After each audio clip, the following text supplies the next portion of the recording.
MD Sunny ভাই comment করেছিলেন এই বছরে আনস্কিলে আসলে স্কিল করতে পারবো কিনা। সানি ভাইকে অসংখ্য ধন্যবাদ মূল্যবান একটা কমেন্ট করার জন্য। হয়তো অনেকে জানেন না বর্তমানে সিঙ্গাপুর আনস্কিল আসলে স্কিল করতে পারবেন কিনা। যাই হোক, এই সম্পর্কে আজকে আপনাদেরকে গাইডলাইন দেওয়ার ট্রাই করবো। এমনকি গাইডলাইন না থাকার কারণে অনেক কিন্তু অনেক ধরনের ভুল সিদ্ধান্ত নেন। ভুল সিদ্ধান্তের কারণে সিঙ্গাপুর আসার পরবর্তী বড় ধরনের একটা বিপদে পড়ে যান। আর যারা এই সম্পর্কে জানেন না, অবশ্যই আমার এই ভিডিওটা সম্পূর্ণ দেখবেন স্কিপ না করে। আর যদি আমার চ্যানেলে যদি আপনি নতুন হয়ে থাকেন, অবশ্যই সাবস্ক্রাইব করবেন এরকম ইম্পর্টেন্ট ভিডিও পাওয়ার জন্য। সো কথা না বাড়িয়ে চলেন জানা যাক এই আনস্কিল সম্পর্কে স্কিল করতে পারবেন কিনা।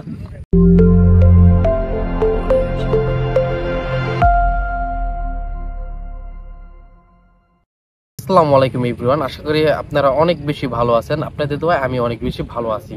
সো বর্তমানে আপনারা যারা সিদ্ধান্ত নিয়েছেন যে সিঙ্গাপুরে আনস্কিলে আসবো, আসার পরবর্তীতে স্কিল করব, এবং কি আপনারা যে এজেন্সির মাধ্যমে কথা বলছেন তারা আপনাকে বলেছে যে এই সিঙ্গাপুর গেলে আপনাকে সাথে সাথে পরের মাসে আপনাকে কোম্পানি স্কিল করিয়ে দেবে। তো এটা কতটুকু সত্য, এবং কি এটা আশা কি আসলে কি বর্তমানে আশা কি ঠিক হবে এবং কি ঠিক হবে না। যদি সিদ্ধান্ত নিয়ে থাকেন যে বর্তমানে আপনারা আনস্কিলে সিঙ্গাপুর আসবেন, আসার পরবর্তীতে স্কিল করবেন, সো আপনাদের কাছে একটা রিকোয়েস্ট থাকবো যে আপনারা এই ধরনের রিস্ক নেবেন না। কারণ বর্তমানে প্রায় আপনার যদি বর্তমানে সিঙ্গাপুর আনস্কিলে আসেন প্রায় 8 থেকে কিংবা 10 লাখ টাকা লাগে আনস্কিলে আসলে। আর যখন আপনাকে আনস্কিল কারোর সাথে কথা বলবেন, তারা আপনাকে এমন ভাবে বলবে যে আপনি নিজেই বিশ্বাস করবেন যে হ্যাঁ আমি স্কিল করতে পারবো। কারণ হচ্ছে ভাই এটা ওদের বিজনেস। যে এজেন্সিগুলো আপনাদেরকে বলবে ওরা জাস্ট আপনাকে সিঙ্গাপুর পাঠাইতে পারলে হয়েছে, পরবর্তীতে তাদের সাথে কোনো কন্ট্যাক্ট যোগাযোগ থাকে না। সেই সময় আপনি তাদেরকে যদি বিপদে পড়ে যদি কল করেন যে আমি এখানে কাজে খুবই কষ্ট, আমি থাকতে পারতেছি না, আমি দেশে চলে যাব, সে তখন কিন্তু আপনাকে কোনো রিপিট অথবা কোনো ধরনের রিপ্লাই কোনো কিচ্ছু দিবে না। তখন আপনাকে বাধ্যতামূলক কাজ করতে হবে, কষ্টের কাজ হোক, কষ্টের কাজ করলে যদি সঠিক একটা অ্যামাউন্ট একটা বেতন যদি না পান তাহলে আপনার কাদা ছাড়া কোনো উপায় নাই, কাঁদতে হবে। তো এইরকম কিন্তু দালালরা ভাই অনেকেই বইলা থাকে, এরকম আপনারা বিশ্বাস করবেন না তাদের কথা। যদি 3 লাখ কিংবা 4 লাখ টাকা হয়, হাইস্ট 5 লাখ এর উপরে না, এরকম যদি হয় তাহলে আসেন। আর এখন যদি বর্তমানে যদি আপনি সিঙ্গাপুর আসেন আনস্কিলে, কিন্তু 100%-এর মধ্যে কিন্তু আপনাকে 99% কিন্তু কোম্পানি আপনাকে পারমিশন তারা দিবে না। এখানে এইরকম ধরনের কোনো এখানে গাইডলাইনে কোনো কোথাও লেখা নাই যে আপনাকে কোম্পানি পারমিশন দিবে। আবার কোম্পানি পারমিশন নিতে হলে অনেক ধরনের বহুত প্যারা আপনাকে নিতে হবে। তো তাদের সাথে আপনার বসের সাথে বলবেন যে আমাকে পারমিশন দেন, আমি স্কিল করব, এরকম দেয় না তারা।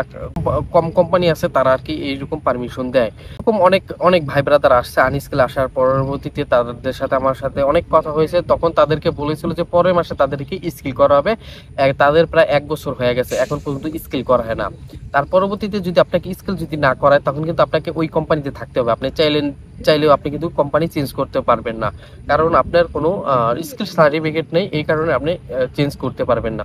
আপনি যদি স্কিল সার্টিফিকেট থাকে, আপনি ভাবলেন যে এই কোম্পানি ভালো লাগে না, আমি অন্য কোম্পানিতে চলে যাব, অথবা কোম্পানিতে সাথে কারোর সাথে একটা গ্যাঞ্জাম বাজলো অথবা কারোর সাথে কার্য করলেন, তখন ভাবলেন যে ভালো না হ্যান ত্যান, এরকম চিন্তা ভাবনা করে যে দেশে চলে যাবেন। দেশে চলে গেলে কিন্তু পরবর্তীতে আপনি কিন্তু সিঙ্গাপুর ব্যাক করতে পারবেন না, কারণ আপনার স্কিল নাই। যদি পরবর্তীতে আবার ব্যাক করতে চান, তখন কিন্তু আবারও আপনার 8 লাখ কিংবা 10 লাখ টাকা লাগে।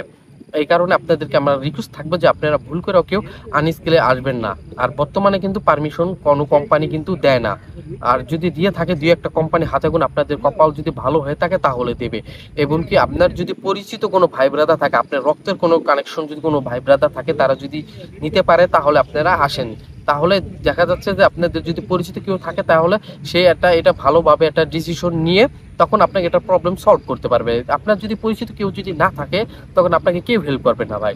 অনেকে সিঙ্গাপুর স্কিল করে আসে অনেক বিপদে পড়ে, একটা কোম্পানি চেঞ্জ করতে যাবে, তখন হাজার হাজার ভাই ব্রাদারকে বলে, কিন্তু কেউ কারো হেল্প করে না। আর আপনি তো আনস্কিল, আপনাকে কিভাবে হেল্প করবে? থাকলেও আপনার কারো হেল্প প্রয়োজন নেই, আপনি নিজেই এজেন্সির সাথে কথা বলে কিন্তু আসতে পারবেন। দালাল যাই বলুক না কেন ভাই, অনেকেই আমি শুনতেছি যে বর্তমানে ইদানিং আবার হচ্ছিল গিয়ে আনস্কিলে যারা আসে তাদেরকে আগে নাকি একটা ইন্টারভিউ দিতে হয় ভাই। ইন্টারভিউ কোনো কিচ্ছুর কোনো প্রয়োজন পড়ে না সিঙ্গাপুর আসার জন্য। ইন্টারভিউ পরবর্তীতে তাদের মেডিকেলের জন্য নাকি প্রায় 50,000 কিংবা 1 লাখ টাকা জমা দিতে হবে। এটা ভাই কোনো কিচ্ছু প্রয়োজন পড়ে না। সিঙ্গাপুর আসার জন্য কোনো মেডিকেলও প্রয়োজন পড়ে না, কিচ্ছু আপনার দেখবে না। সিঙ্গাপুর আসার পরবর্তীতে আপনাকে এই দেশের গভর্নমেন্টে আপনাকে মেডিকেল করাবে। আর যদি আপনি যদি ভাবেন যে আমি কোনো অসুস্থ অথবা আমার কোনো রোগ আছে, তাহলে আপনি চেক করে দেখতে পারেন।